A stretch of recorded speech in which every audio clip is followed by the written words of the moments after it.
Good morning, everyone. It's Stephen Whiteside here from theuptrend.com with your morning market outlook for Thursday, May 21st, 2026.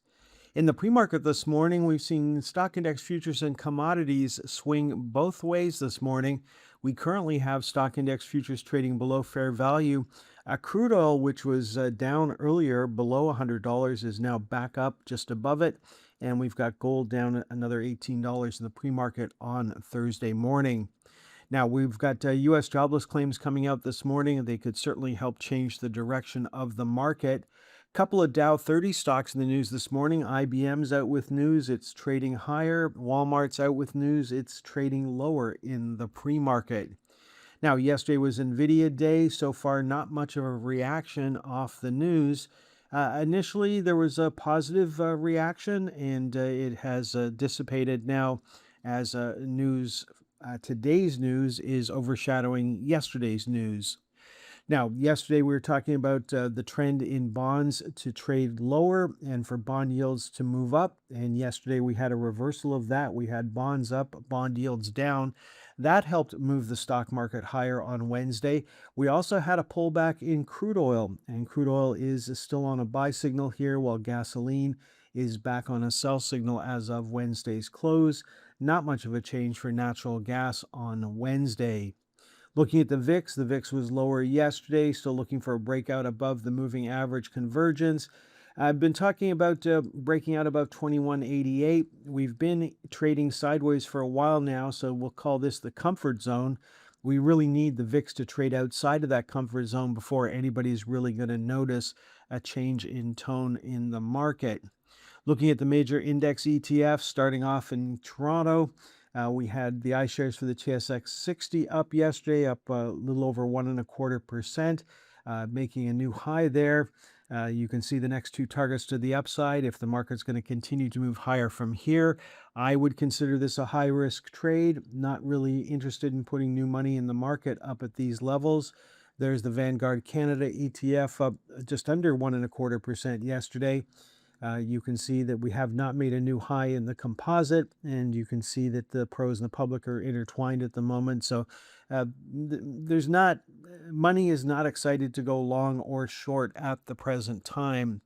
Looking at the energy sector, it had a pullback yesterday, closed below the previous day's low. Then we had the financials making a new high, bank stocks making a new high on Wednesday.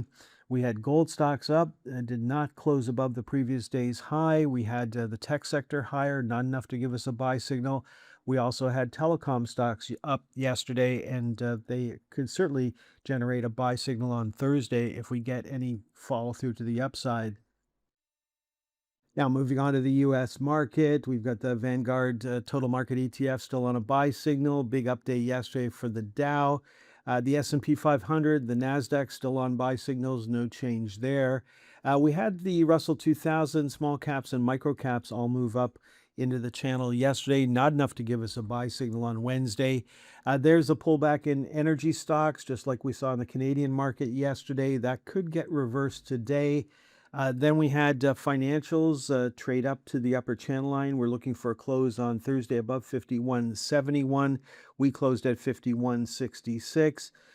Bank stocks moved up yesterday. We needed a close above 63.31. We closed at 63.36.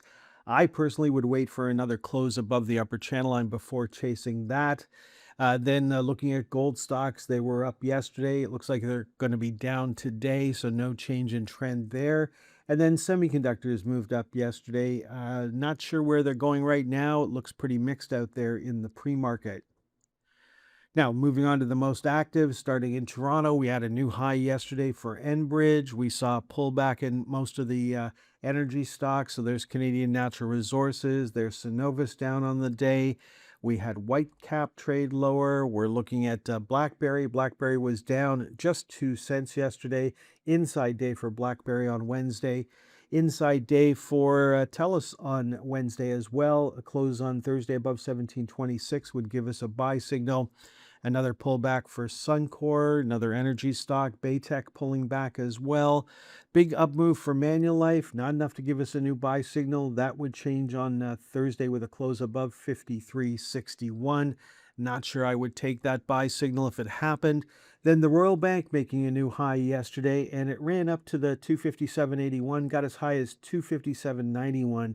So if you had an order in up there, congratulations, you got to lock in some profits. Looking at the US market and Intel, a nice move up yesterday, back on a buy signal. We needed a close above $116.75. We closed at 118.96. I would imagine there's a trade up to the recent high. Then looking at NVIDIA, fairly quiet trading yesterday, so no change in trend for NVIDIA. Looking at American Airlines, we traded up yesterday looking for a close above 12.75. We closed at 12.95. Looking at Nokia, no change in trend there. Looking for a close on Thursday below 13.14 to give us a sell signal for Nokia. NU, no change in trend. We traded up towards the upper channel line, but did not close above the upper channel line, which is what we're looking for. Hive Digital made a new high yesterday, came back, closed just below 391. It closed at 387. So twice we've tried to close above 391, have not been able to do it. 430 is our next target to the upside. The high of the day yesterday was 407, so we were able to trade above the $4 level, which would be a big round number for this particular stock. Looking at Plug Power, we closed at $3.31, right on the lower channel line, which was at $3.31. Then looking at Mara Holdings, we needed to close above 12.91. We closed at 13.15. No change in trend for Poet Technologies. No change in trend for Bank of America. We needed a close above 51.51. We closed at 51.23 on Wednesday. So still waiting for a buy signal in American Airlines to join the ETF, which generated a buy signal on Wednesday. Again, I wouldn't take that buy signal. If I was trading that particular ETF, I'd wait for another close above the upper channel line. Okay, folks, that is all for this morning's presentation. So far, it looks like we're going to have a mixed open. I'm doing this video ahead of the jobless claims numbers, which will come out at 8:30. Have a great Thursday. Next time you'll hear my voice is on Friday morning. Thanks for tuning in until the very end of today's stock market timing educational video.